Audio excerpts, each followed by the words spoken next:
Olá pessoal, sejam todos muito bem-vindos aqui ao canal. Vamos falar aqui hoje, nessa nossa explanação, sobre embargos de terceiro. Vem comigo. Bom, então nós fizemos aqui um mapa mental para facilitar a sua visualização como um todo do Instituto, né, que é uma ação de procedimento especial.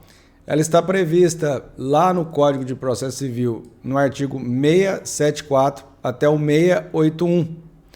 E o que seria a ideia, né, o cabimento desta ação chamada embargo de terceiro?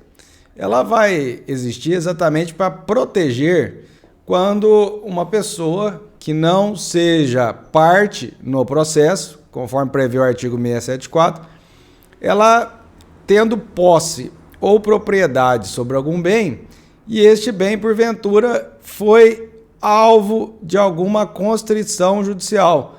Que tipo de constrição seria essa? Poderíamos destacar aqui uma penhora, um arresto. Hoje em dia nós temos o sistema de bloqueio de imóveis, que é o chamado CENIB, ou um bloqueio de um veículo, que é o RENAJUDE. A pessoa, ao sofrer esta constrição, ela então pode mover uma ação, e essa ação é uma ação autônoma, Ela é autônoma justamente porque ela não se dará dentro do processo que gerou esta medida. Na verdade, ela vai ser distribuída por dependência aquele processo, mas ela tramitará totalmente independente, ela não terá vinculação com aquele processo. Pois bem, o que acontece daqui em diante? Bom, primeiramente, pensando assim na petição inicial, valor da causa. Gostaria de destacar aqui esse importante informativo do STJ, que é o 495, que prevê exatamente que o valor da causa será o valor do bem que você está protegendo, mas não pode exceder o valor da dívida. A dívida principal que gerou esse processo, que gerou essa penhora. Então você vai ter que analisar. Em caso de divergência, então você limita ao valor da dívida. Muito bem. Prazo para contestação. O réu será citado através do seu advogado, a menos que ele não tenha advogado. Então ele vai ser citado lá, o advogado, pelo diário eletrônico, para que ele então conteste no prazo de 15 dias. Tudo bem? Muito bem. Vamos aqui para algumas características processuais importantes. Primeiramente, nós temos um caso de competência funcional, merecendo destaque aqui o artigo 676. Isso quer dizer o seguinte, que o processo dos embargos de terceiro, ele será distribuído por dependência àquele processo que gerou esta constrição, conforme eu disse, que gerou a penhora, ou que gerou o RENAJUDE ou o CENIB, tá? E qual que seria o prazo para eu mover essa ação? O prazo ele vem previsto no artigo 675, estabelecendo lá os limites para você entrar com os embargos de terceiro.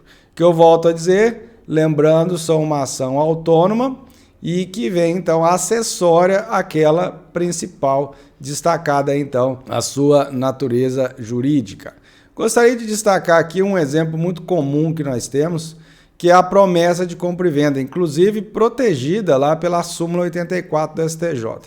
Então, a legitimidade ativa num caso como esse, ou seja, se eu sou um promissário comprador, ele pode, então, defender o seu direito através de embargos de terceiro, caso ocorra ali alguma penhora sobre esse bem ou alguma daquelas constrições mencionadas anteriormente.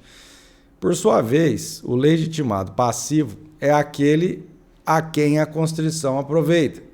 Então, é o exequente, é o autor da ação que obteve, por exemplo, uma tutela antecipada, que acabou buscando esse bem que está com esse terceiro. Então, são pessoas que poderão, porventura, acabar causando este prejuízo a algum terceiro. Finalmente, nós chegamos então à sentença, conforme o artigo 681, e uma vez sendo acolhido o pedido, essa sentença terá então a finalidade de cancelar aquele ato, devolvendo a posse ou até mesmo a propriedade do bem ao embargante.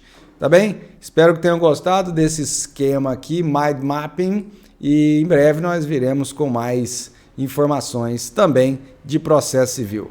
Um abraço e até a próxima.